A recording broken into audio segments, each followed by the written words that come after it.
You know that feeling when your phone rings and your entire nervous system goes into fight or flight mode?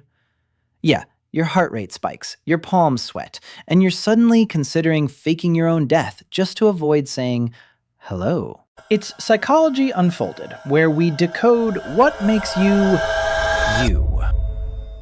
Meanwhile, your friends answer calls like it's nothing, casual, easy, like they're not about to perform an unscripted social interaction with zero preparation time. If this sounds familiar, congratulations. Your brain is wired completely differently from people who actually enjoy phone calls. And no, there's nothing wrong with you. You're just operating on a different communication frequency. Literally. Here's the thing nobody talks about. Preferring texting over calling isn't about being antisocial or rude or lazy. It's about how your brain processes information, manages stimulation, and handles unpredictability. And science, actual neuroscience, backs this up. So today, we're diving into why some of us would rather send 47 text messages than have one 5-minute phone conversation. Because trust me, there's a lot more happening in your brain than just, I don't like talking. Let's start with the most obvious question. Why does a ringing phone feel like a personal attack?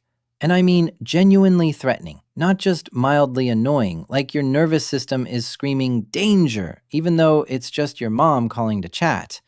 Here's what's actually happening. When your phone rings unexpectedly, your brain has approximately 0 seconds to prepare. No script, no time to think, no option to delete and retype. You have to perform in real time, and for some people, that activates the same stress response as being ambushed. Your amygdala, the part of your brain that detects threats, lights up.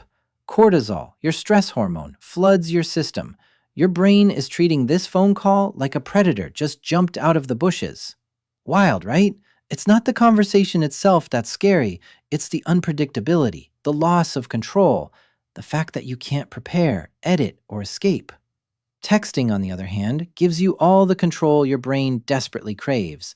You can read the message, think about your response, delete it 5 times, rephrase it, add a period, remove the period because it sounds too aggressive, send it when you're ready. Your nervous system stays calm because you're in the driver's seat. Phone calls? You're a passenger in a car with no seatbelt and someone else is steering. And here's where it gets even more interesting. Research shows that people who prefer texting often have what psychologists call high sensory processing sensitivity. Fancy term for your brain processes everything at maximum volume. Every sound, every pause, every tonal shift in someone's voice, you're analyzing it all in real time. Phone calls are sensory overload. You're tracking vocal tone, pace, background noise, awkward silences, and trying to formulate coherent responses simultaneously. It's like playing emotional chess while someone's screaming the rules at you. Your brain isn't just listening, it's decoding, predicting, and managing anxiety all at once. Texting removes most of that noise. No awkward silences to fill, no pressure to respond instantly. Just words, clear, controllable, manageable. For someone whose brain is already running on high alert, texting is the difference between drowning and finally being able to breathe. But wait, it gets weirder, because phone call anxiety isn't just about overstimulation, it's also about dopamine. Yeah, that reward chemical your brain loves so much. Turns out different brains get dopamine hits from different sources. Extroverts? Their brains release dopamine during spontaneous social interaction. The unpredictability, the real-time banter, the energy exchange. That's their drug. Their reward system fires up, and they feel alive. Your brain? Cricket sounds. Phone calls don't reward you. They drain you. Instead, your system runs on acetylcholine, a different neurotransmitter that rewards reflection, planning, and, wait for it, written communication. That's why texting feels so good.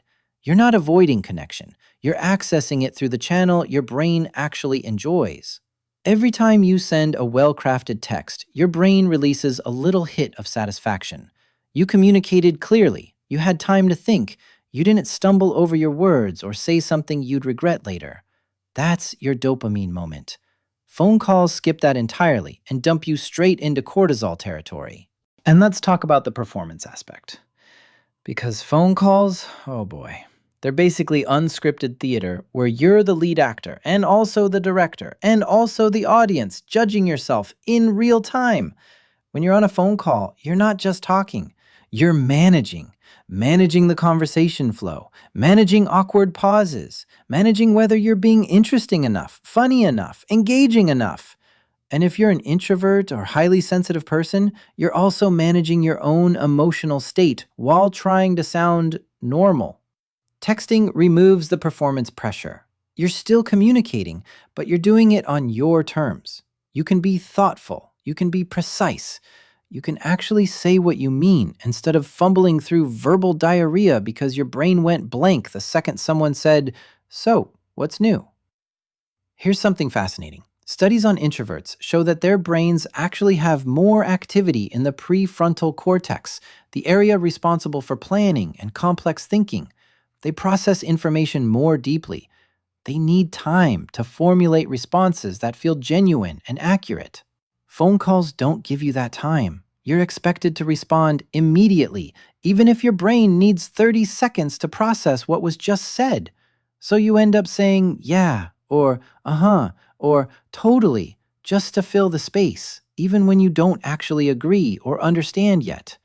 It's verbal placeholding, and it's exhausting. Texting lets your prefrontal cortex do its job.